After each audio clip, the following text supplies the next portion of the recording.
Es una experiencia que me ocurrió hace 8 días dando la clase de escuelita dominical. Di una clase en escuelita dominical y la última clase que había dado en escuelita dominical había sido 7 semanas atrás. En tono burlesco hago la siguiente pregunta: ¿en qué pasaje enseñé la última vez? Resulta que los niños no solamente recordaban en qué pasaje había enseñado, sino que tenían la capacidad de hacer un resumen de lo que yo había dicho. No sé si me alegró o si me incomodó, pero lo importante era que los niños lo tenían en su mente. Ustedes tienen una tarea más fácil. Entonces, antes de iniciar, quisiera, hermanos, que pensáramos si recordamos en qué texto pudimos hablar la última vez que estuvimos o que estuve con ustedes. Correcto, estuvimos en Génesis capítulo 1. El día de hoy, con la ayuda del Señor, vamos a seguir pensando en este texto desde el versículo 26. Así que antes de orar vamos a hacer la lectura. Y vamos a hacerlo desde el versículo 1. En el principio creó Dios los cielos y la tierra estaba desordenada y vacía, y las tinieblas estaban sobre la faz del abismo, y el Espíritu de Dios se movía sobre la faz de las aguas. Y dijo Dios: sea la luz, y fue la luz. Y vio Dios que la luz era buena, y separó Dios la luz de las tinieblas.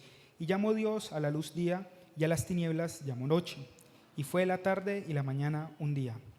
Luego dijo Dios: haya expansión en medio de las aguas, y separe las aguas de las aguas. E hizo Dios la expansión, y separó las aguas que estaban debajo de la expansión de las aguas que estaban sobre la expansión. Y fue así. Y llamó Dios a la expansión cielo, y fue la tarde y la mañana el día segundo. Dijo también Dios: júntense las aguas que están debajo de los cielos en un lugar, y descúbrase lo seco. Y fue así. Y llamó Dios a lo seco tierra, y a la reunión de las aguas llamó mares. Y vio Dios que era bueno. Después dijo Dios: produzca la tierra hierba verde, hierba que dé semilla, árbol de fruto que dé fruto según su género, que su semilla esté en él sobre la tierra. Y fue así. Produjo pues la tierra hierba verde, hierba que da semilla según su naturaleza, y árbol que da fruto, cuya semilla está en él, según su género. Y vio Dios que era bueno. Y fue la tarde y la mañana del día tercero. Dijo luego Dios: haya lumbreras en la expansión de los cielos, que separe el día de la noche, y sirvan de señales para las estaciones, para días y años, y sean por lumbreras en la expansión de los cielos, para alumbrar sobre la tierra. Y fue así. E hizo Dios las dos lumbreras, la lumbrera mayor para señorear en el día, y la lumbrera menor para señorearse en la noche. Hizo también las estrellas. Y las puso Dios en la expansión de los cielos, para alumbrar sobre la tierra, y para señorear en el día y en la noche, y para separar la luz de las tinieblas. Y vio Dios que era bueno. Y fue la tarde y la mañana el día cuarto. Y dijo Dios: produzcan las aguas seres vivientes y aves que vuelen sobre la tierra, en la abierta expansión de los cielos. Y creó Dios los grandes monstruos marinos y todo el ser viviente que se mueve, que las aguas produjeron según su género, y toda ave alada según su especie. Y vio Dios que era bueno. Y Dios los bendijo diciendo: fructificad y multiplicaos, y llenad las aguas en los mares, y multiplíquese las aves en la tierra. Y fue la tarde y la mañana del día quinto. Luego dijo Dios: produzca la tierra seres vivientes según su género, bestias y serpientes, y animales de la tierra según su especie. Y fue así. E hizo Dios animales de la tierra según su género, y ganado según su género, y todo animal que se arrastra sobre la tierra según su especie. Y vio Dios que era bueno.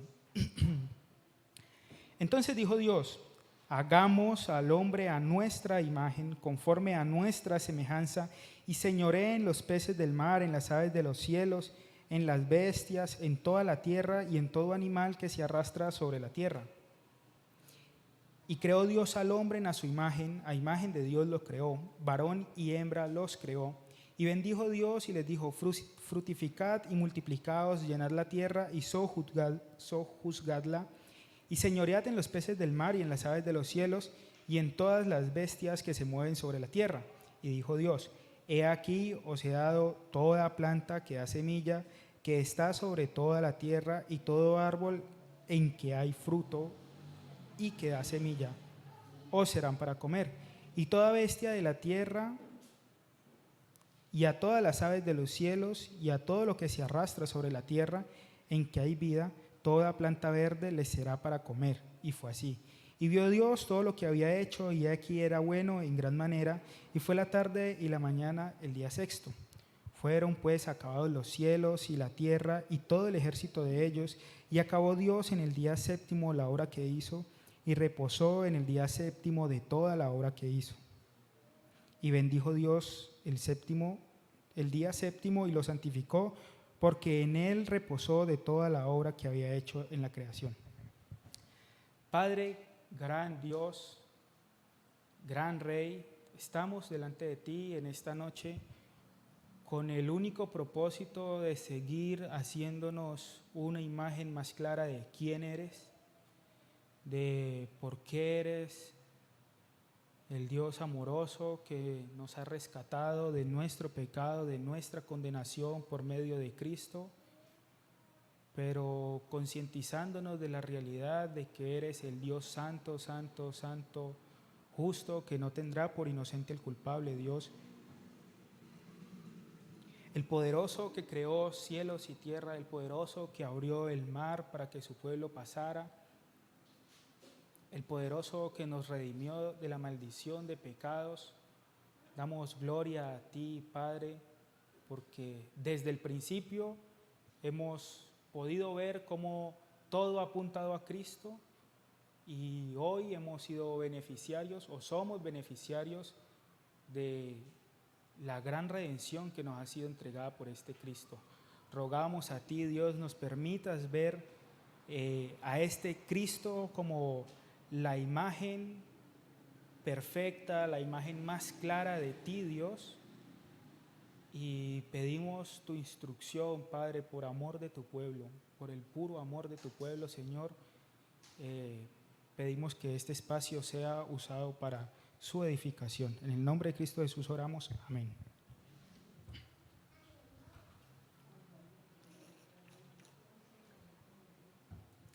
Bueno, mis hermanos, iniciamos desde el versículo 1 de Génesis, a pesar de que ya lo habíamos leído, por una sencilla razón. No podemos seguir entendiendo los versículos del 26 en adelante si no recordamos o no tenemos una idea general de lo que veníamos hablando. ¿Qué fue lo primero que dijimos de Génesis? Que había sido entregado ¿a quién? Que había sido entregado al pueblo. ¿Y que había sido entregado al pueblo dónde? Que había sido entregado al pueblo en el desierto. La dinámica es que cuando yo pregunto, ustedes me ayudan y contestan, y así nos vamos ayudando. Entonces, es algo que fue entregado al pueblo, y que fue entregado al pueblo en el desierto, que fueron entregados los 5 primeros libros como un todo, ¿sí? Seguimos resaltando, y nuestra intención la vez anterior fue rescatar al menos algunos elementos que nos permitieran hacernos a una idea de quién era Dios. Entonces, hemos puesto un título a la presentación, y es Génesis 1:26, un pueblo sin imagen de su Dios, ¿sí? ¿Puedes avanzar, Cris, por favor? Entonces, dijimos en esa ocasión que había algo muy importante en este Génesis, y que a pesar de que nos íbamos a exponer a conceptos de ciencia, de biología o de anatomía, ¿sí?, ese no era el propósito del autor original. Por más que nos fuesen a explicar en general de la escritura, que fuésemos a encontrar cosas como que la tierra es redonda mucho antes de que esa discusión iniciara, cosas como que el aire tiene peso mucho antes de que esa discusión se iniciara, pues no era el propósito del autor desarrollar un libro científico. Asimismo, hoy nos vamos a exponer a conceptos que pueden ser relacionados con la anatomía o con la biología en la creación del hombre, pero ese no es el propósito del autor, ¿sí?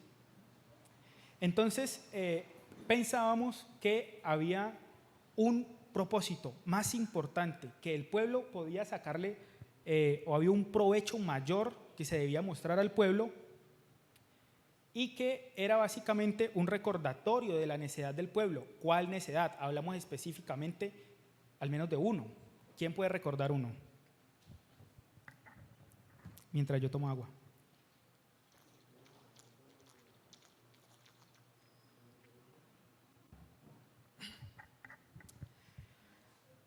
hablamos de que cualquiera, sí, está bien. Dígame. Cuando quisieron rey, está bien.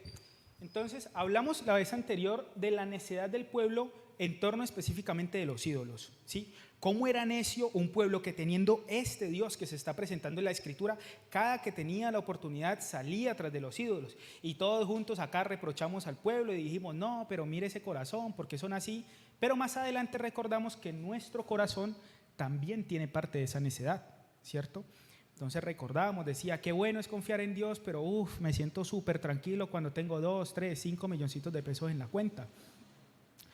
Cómo nuestra confianza ha variado del Dios todopoderoso creador y lo hemos transportado a los ídolos. Ese era el primer recordatorio.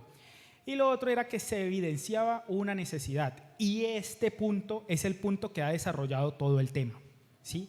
¿Cuál era la necesidad del pueblo de Dios? Estaba en el título anterior. Este pueblo no tenía una imagen clara del Dios al que seguía, ¿sí? A pesar de que habían sido elegidos desde Abraham, a pesar de que Dios había desarrollado todo el pacto abrámico con ellos, a pesar de que habían formado las tribus, a pesar de que Dios les había sacado de Egipto, a pesar de que se les estaba siendo entregada la ley, el pueblo no tenía una imagen clara de Dios. Por eso trataban con Dios de la forma en que trataban con Dios, ¿sí?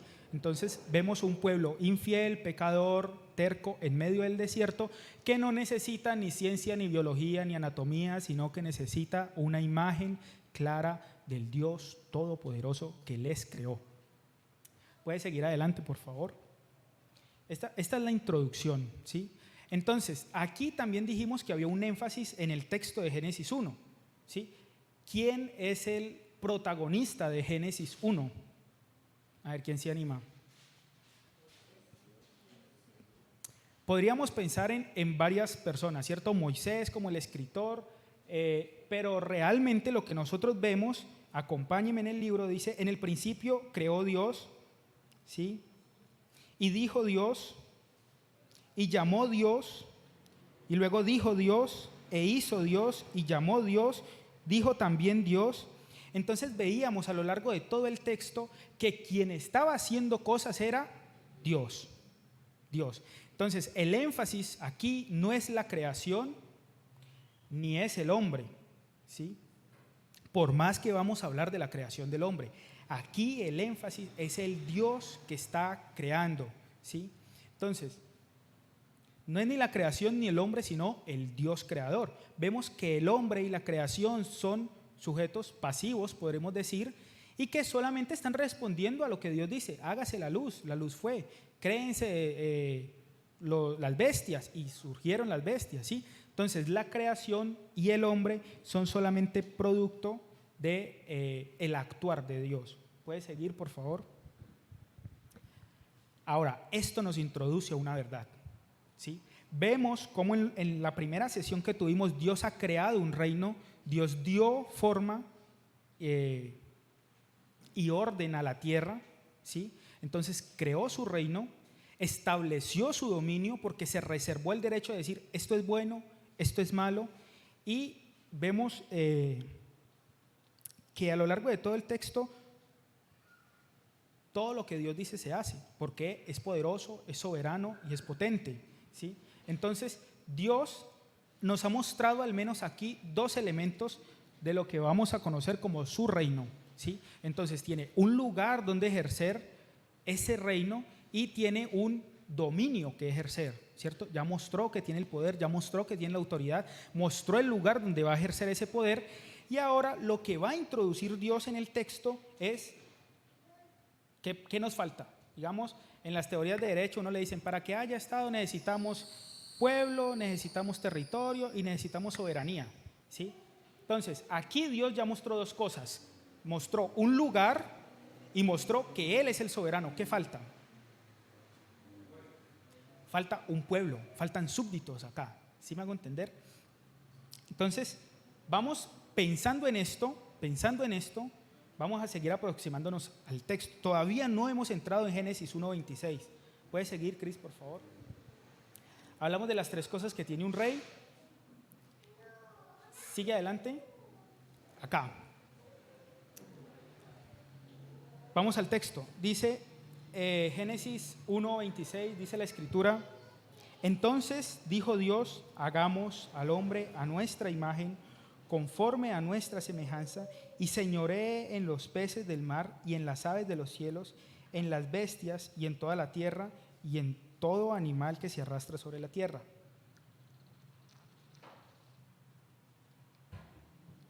Ese es un mapa actual. Entonces aquí tenemos a Egipto, por acá tenemos a Israel.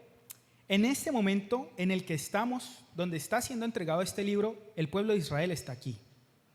Esa es una aproximación o es una ubicación en la que la mayoría coinciden que está cerca al monte Sinaí. Hay 3 posibles ubicaciones, bueno, ese no es el tema, pero el pueblo está aquí, ¿sí? Cuando la escritura dice, entonces dijo Dios, hagamos al hombre a nuestra imagen, lo que el pueblo está entendiendo, ¿sí?, es que va a poner representación. ¿Por qué? Imagen, usted lo va a poder ver a lo largo del libro. Lo que va a seguir mostrando o la manera en la que va a ser usada también es para referirse a ídolos, ¿sí? Entonces, mire, era algo normal en este tiempo, era algo normal que el rey, para mostrar su dominio, para mostrar su poder, para mostrar su grandeza, estableciera estatuas, monumentos o imágenes de él mismo a lo largo del territorio. Dicen los historiadores que esta región de acá, que es Luxor en Egipto, y esta región de acá, que es el Cairo, y esta región de acá que queda, que eran los sumerios de ese tiempo, que esto de ahora es Irak, Irán, bueno, en esas civilizaciones fueron encontradas por primera vez esa práctica de poner imágenes. Pero mire lo curioso, que el pueblo está casi en el medio de esa práctica, ¿sí? Entonces, para el pueblo era claro lo que Dios estaba diciendo, ¿sí? Entonces, Dios va a establecer su dominio poniendo su imagen a lo largo de la tierra. Entonces, esto hace sentido, luego, más adelante esto nos va a hacer sentido de por qué Dios hace prohibición con los ídolos, porque lo que Dios les está diciendo es que ellos ya son su imagen en la tierra. Esto a manera de contexto histórico. ¿Puede seguir adelante, por favor?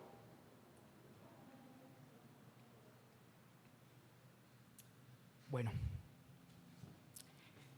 entonces dijo Dios, hagamos al hombre a nuestra imagen.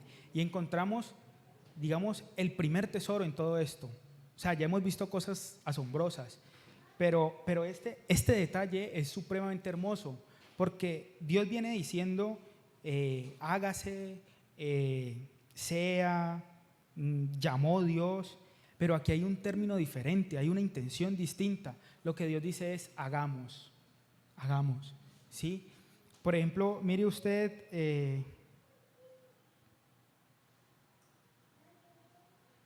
versículo 24 dice, luego dijo Dios, produzca la tierra seres vivientes según su género, bestias y serpientes y animales de la tierra según su especie, y fue así. Pero el hombre fue diferente. Dios tuvo un trato especial en la creación del hombre. Pudo haber dicho, crece el hombre, y hubiese pasado como con los animales, ¿sí? Pero Dios está poniendo una especial intención en la creación del hombre, y a partir de aquí vamos a extraer el primer concepto. El hombre creado directamente por Dios y sus implicaciones. Son al menos 3 implicaciones que vamos a considerar. Esto da al hombre esencia, da al hombre una función y da al hombre un propósito, ¿sí? A lo largo de este breve espacio vamos a considerar estas 3 cosas: la esencia del hombre, su propósito y su función, ¿sí? Pero tratando de ver quién es Dios detrás de esto. Si el Señor nos permite, vamos a revisar a nuestro Señor Jesús como la imagen perfecta de Dios. Ese sería el objetivo, y si no se alcanza, al menos considerémoslo nosotros mientras vamos haciendo esta aproximación. Pero dice la Escritura, hagamos a los seres humanos, esta es Nueva Traducción Viviente, hagamos a los seres humanos a nuestra imagen para que sean como nosotros. Ellos reinarán sobre los peces del mar, las aves de los cielos, los animales domésticos, todos los animales salvajes de la tierra y los animales pequeños que recorren por el suelo. Puedes seguir, Cris, por favor. Esto era lo que les decía. Las 3 cosas en las que vamos a meditar esta noche. Sigue adelante. Entonces, lo primero que vamos a analizar hoy es la función del hombre, la función que le es dada aquí. Y vamos a entender función como sencillamente una tarea que le es encomendada. ¿Cuál es su función? Barrer, ¿sí? Eso es lo que usted tiene que hacer. ¿Qué tiene que hacer? Barrer. ¿Tiene que prender los parlantes? No tiene que prender los parlantes, tiene que barrer. Dice la Escritura, entonces dijo Dios, hagamos al hombre a nuestra imagen, conforme a nuestra semejanza, y señoree en los peces del mar. Vemos que el hombre le es encomendada la tarea de señorear. ¿Señorear qué? La creación. ¿Y tiene el hombre un señorío, una potestad, un poder, una autoridad ilimitada en la tierra? ¿Qué pensamos? ¿La tiene el hombre? No, no la tiene. El hombre ejerce una autoridad en representación de Dios y no puede exceder el poder que Dios le ha dado, ¿sí? Entonces, lo primero que vamos a considerar es que este señorear no es ni sobre los ángeles, ni sobre los demonios, ni sobre las enfermedades, ni sobre el dinero, no, ¿sí? Lo siguiente que tenemos que considerar en este punto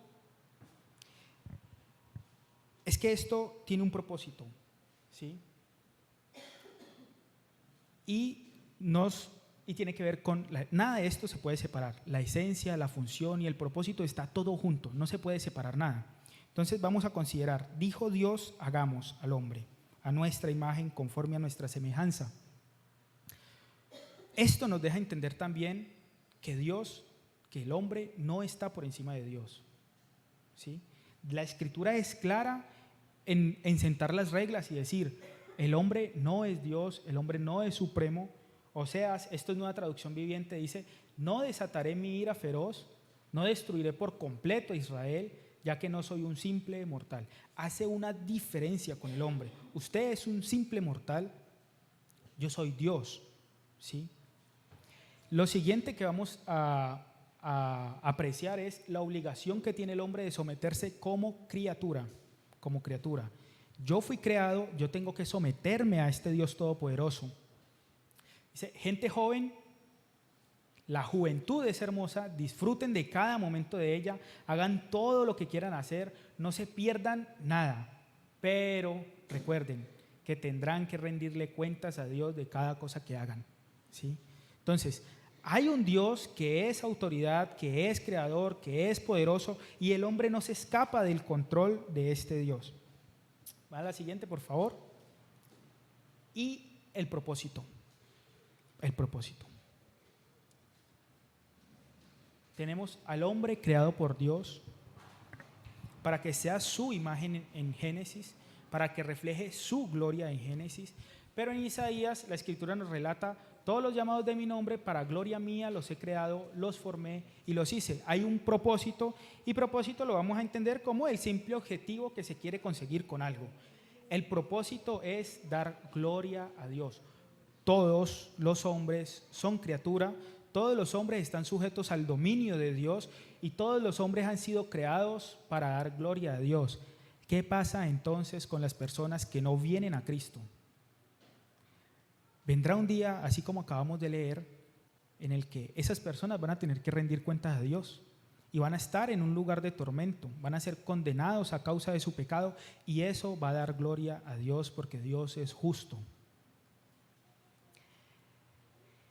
Pasa algo en el pueblo. Entonces, el pueblo está recibiendo todo esto, el pueblo dice, bueno, somos la imagen de Dios, somos la representación de Dios, Dios quiere esparcir su imagen por medio de nosotros, quiere consolidar su dominio, quiere que seamos la imagen del rey, pero esto lo está leyendo un pueblo pecador, terco, esto ya pasó la caída, ¿sí? De hecho, ya habían construido un becerro para adorar y le dijo, este es el Dios que lo sacó de Egipto. Y estos son los que tienen la tarea o estos son los que Dios está diciendo son imagen de Dios. Entonces vamos a considerar que después de la caída, no es el tema la caída, pero después de la caída, la imagen de Dios en el hombre se deterioró, se distorsionó, ¿sí?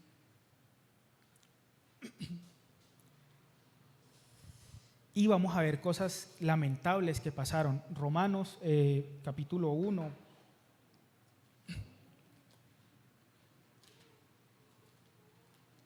Pasa al siguiente, por favor. Es esta nueva traducción viviente igual. Porque la ira de Dios se revela desde el cielo contra toda impiedad e injusticia de los hombres que detienen con injusticia la verdad.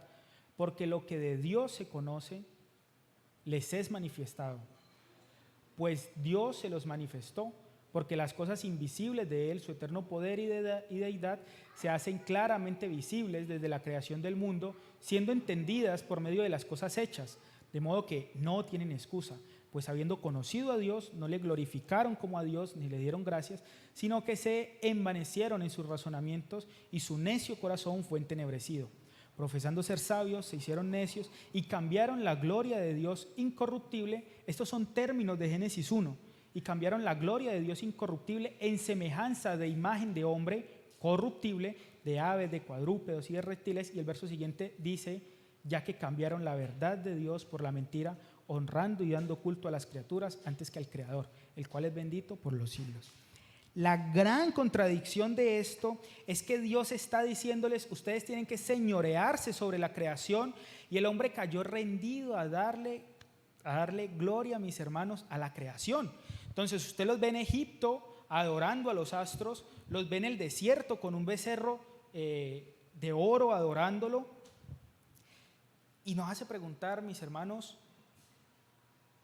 ¿qué pasa en el corazón del hombre? ¿Sí? O sea, ¿cómo el pueblo está leyendo esto? ¿Cómo debe interpretar esto? Porque ellos están diciendo, mire, ustedes están para señorear, pero ellos saben que viven adorando la creación. La gran contradicción que estamos viendo acá. Pasa a la siguiente diapositiva, por favor. Bueno, no, quédate en Romanos.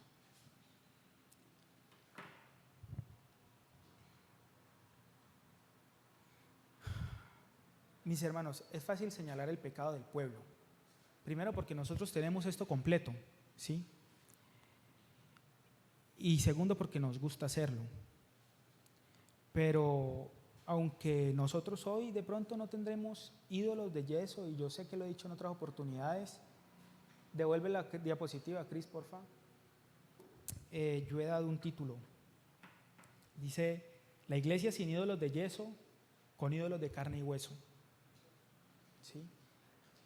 Nosotros, hermanos, estamos en la misma condición, necesitamos ver claramente este Dios, necesitamos arrepentirnos de nuestro pecado, mis hermanos.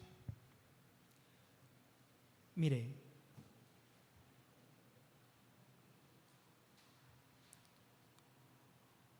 Dios, por ejemplo, Hechos 17 nos dice que nosotros vivimos y nos movemos en Dios, ¿sí? Pero, y como les decía, quizás no tengamos ídolos de yeso, pero nosotros mismos somos un gran ídolo, ¿sí? Entonces, creemos, mis hermanos, que, y perdónenme por el ejemplo que voy a poner, pero teníamos 2 ancianos en nuestra iglesia local. El Señor llamó a uno de ellos a su presencia, ¿sí? Yo dije, bueno, ¿y ahora qué va a pasar con nuestra iglesia local? ¿Sí? Era, digamos, el jefe operativo de nuestra iglesia, se encargaba de ofrendas, que hay que comprar el papel higiénico, lo que sea. Y mis hermanos, la iglesia ha crecido, el Señor ha sido bueno, ¿sí? La iglesia es del Señor, ¿sí? Entonces, ¿cuán fácil es para nosotros decir, esto está pasando porque yo me estoy esforzando? ¿Sí? Entonces abre la nevera, no, claro, es que yo proveo, claro, es que yo trabajo, ¿sí? Y no es así en ninguna manera. El Señor, este mismo Señor que ha creado todo, es el mismo Dios que es providente y que suple todo. Excúseme el ejemplo, pero pensando en nuestra asamblea local, hace un tiempo, hermanos que se dedicaban al tiempo completo, al servicio, al tiempo completo, no pudieron seguirlo haciendo, ¿sí? Y nuestra iglesia sigue creciendo. La iglesia sigue creciendo, no solo en números, sino en madurez, ¿sí? Y nosotros nos jactamos, mis hermanos, y es completamente normal. Y yo no lo digo como quien se sube en un altar de la moralidad, yo lo digo como quien lo ve en su propia vida y por eso puede hablar de eso, ¿sí? Entonces nosotros estamos pensando, no, es que la obra es mía, ¿sí? Yo serví, ¿sí? Las sillas están ordenadas porque un hermano las colocó, ¿sí? Yo evangelicé, yo discipulé, yo hice, yo ofrendé. Hermano, ¿quiénes somos nosotros? ¿Quiénes somos nosotros? ¿Dónde queda este gran Dios que nos está presentando Génesis cuando nosotros ocupamos el primer lugar?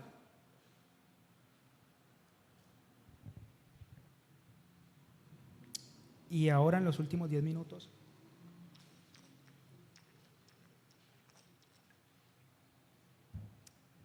quisiera que tuviéramos otra reflexión en torno al concepto de imagen de Dios. Fuimos puestos en Edén para llevar la imagen de Dios, ¿sí? O sea, lo que Dios quería hacer era que cuando el pueblo viera a otra persona, dijera, hay un rey, y pudiera ver claramente a Dios en esa persona, o la imagen de Dios en esa persona. Mis hermanos, resulta que esa tarea está vigente hoy para la iglesia.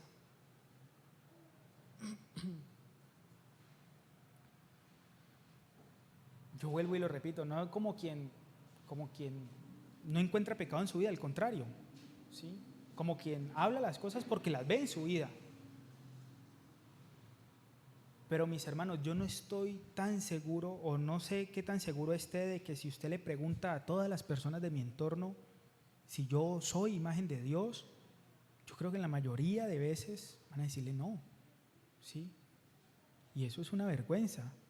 Y no es porque ande por ahí bebiendo y cosas así, no, o sea, Dios nos manda, mis hermanos, a cuidar la forma en la que hablamos, a cuidar la forma en la que vemos, a cuidar las cosas que vemos, las cosas que oímos, las cosas que anhelamos en nuestro corazón. Respecto de ser imagen de Dios, mis hermanos, esto incluso en la misma iglesia, ¿sí? ¿Qué dirán los incrédulos de nosotros en la calle?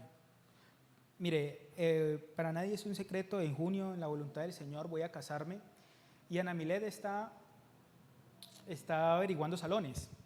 Llegó al salón y le dijo, no, nosotros somos cristianos. Y la señora lo primero que le dice es, ¿cristianos o cristianos de los que bailan? Y ya me lo contó y yo me reí y hasta ahí no hay problema, es chistoso. Pero de cristianos o cristianos de los que bailan, por eso yo no voy a la iglesia, porque mire los evangélicos cómo mantienen. Estos son los evangélicos. A ir por allá y no cambiar, pues yo no hago nada. Mis hermanos, la triste realidad de la iglesia es que la iglesia no tiene un concepto, no tiene una imagen clara de la imagen, no tiene una imagen clara de Dios, y por eso el nombre del Señor es blasfemado en la calle. Es que esos cristianos son unos hipócritas, hablan mucho, hacen muy poco. Y es verdad, mis hermanos, es cierto. Mira, nosotros aquí hablamos del amor por el prójimo, y está bien, hay que enseñarlo, pero más que enseñarlo hay que vivirlo, ¿no? Pero terminamos de hablar del amor y estamos murmurando, ¿sí? Hablamos no del amor del prójimo, el amor fraternal, que es con nuestros hermanos. Luego hablamos del amor del prójimo y nos cuesta compartir con la gente.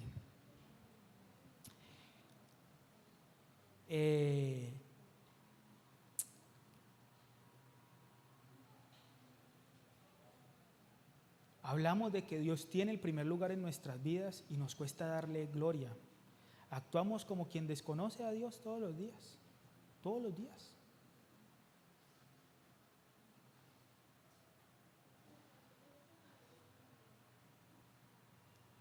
Una vez estaba yo con Yadiel, mi mamá venía de una cita médica, tengo dos hermanitos, uno de 12, otro de 5 o 6 años. Y veníamos por allá y me los encontré en la moto y al menos me dice, una vuelta. Se sube en la moto y el mayorcito le dice, una carrera, ¿no? Una carrera. Y yo le aceleré como si el viejo fuera en otra moto. Lógico, llegamos primero a la iglesia, el chiquito se baja y le dice, te gané, te gané, te gané.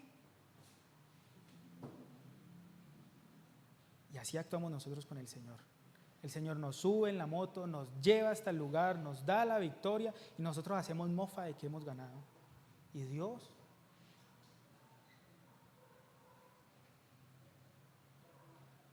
¿Y Dios? ¿Dónde está ese Dios al que decimos adorar? ¿Dónde está nuestro culto?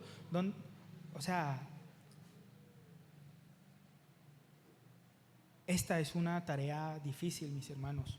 ¿Cómo vamos a mostrarle al mundo una imagen de Dios que no conocemos? ¿Cómo vamos a presentarnos aceptos delante de Dios? Pues mis hermanos, la respuesta está en Cristo.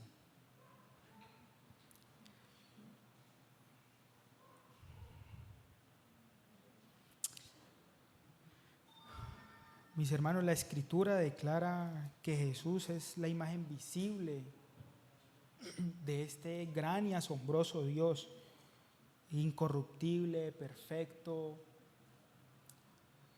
Sabemos que en Él habitó plenamente, habitó corporalmente la plenitud de la deidad. Este Cristo, mientras estuvo entre nosotros, fue la imagen perfecta de Dios. Por eso, mis hermanos, cuando nos presentamos delante de Dios, somos aceptos, porque este Cristo está delante de nosotros, ¿sí? Y por sus méritos somos la imagen de Dios en el mundo.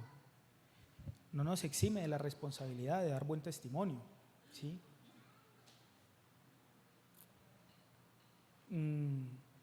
Pero la respuesta siempre está en Cristo, este postrer Adán. O sea, lo que yo quiero que meditemos es que Génesis 1 nos está mostrando una verdad mucho más profunda que apunta necesariamente a Cristo. Quien sí pudo hacer la misión que le fue encomendada al primer Adán, y ahora no lo hacemos teniendo hijos como le dijeron a Adán y Eva, ahora lo hacemos como, mis hermanos. ¿Cómo lo hacemos? ¿Cómo llenamos la tierra de la imagen de Dios? Mateo 28, id y haced discípulos. ¿Sí? Llenamos la tierra de la imagen de Dios presentando a este Cristo, presentando ese poderoso y precioso evangelio. Y mis hermanos, qué gozo hay al menos en mi corazón saber que no debe haber mérito en mí y que este precioso regalo lo hemos recibido por pura gracia, por pura gracia. Padre, delante de ti en esta noche, Dios, queremos agradecer el tiempo, agradecer el espacio, Padre. Queremos poner delante de ti nuestro corazón terco, idólatra, rebelde, mentiroso, egoísta, que pese a tener la obligación de mostrar tu imagen, Dios, pese a tener la obligación de mostrar un Dios amoroso, un Dios que reconcilia, un Dios salvador, no se duele por las almas perdidas.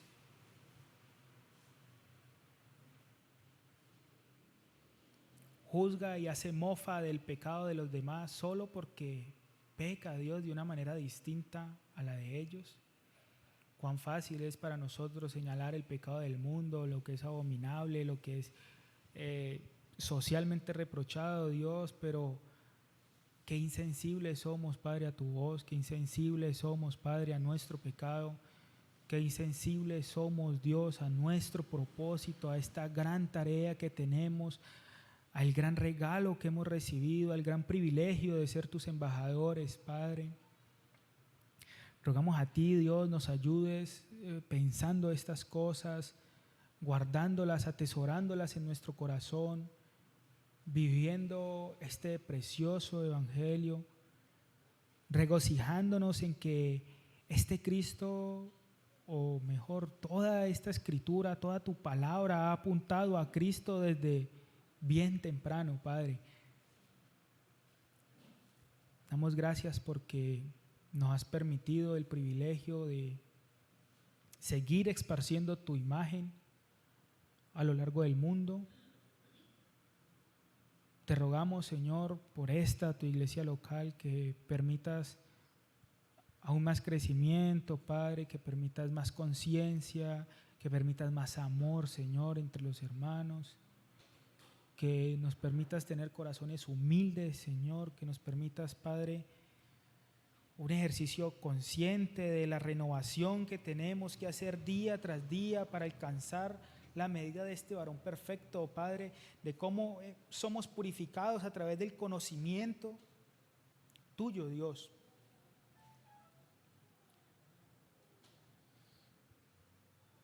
Permítenos, Padre, ser un pueblo diligente en escudriñar la Escritura, la única forma de conocer tu rostro, de conocer tu imagen, Padre, o la mejor manera de conocerte, Dios.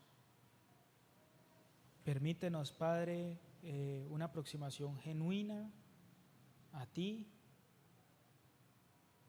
y rogamos, Señor, por el regreso de nuestros hermanos a sus casas, sabiendo que tú, este Dios tan potente que hemos visto, este Dios de detalles que nos has mostrado, que es poderoso para crear, Dios, es poderoso y cuidadoso para llevarnos a nuestros hogares según su voluntad, Padre. Damos gloria a ti en el nombre de Cristo Jesús. Amén.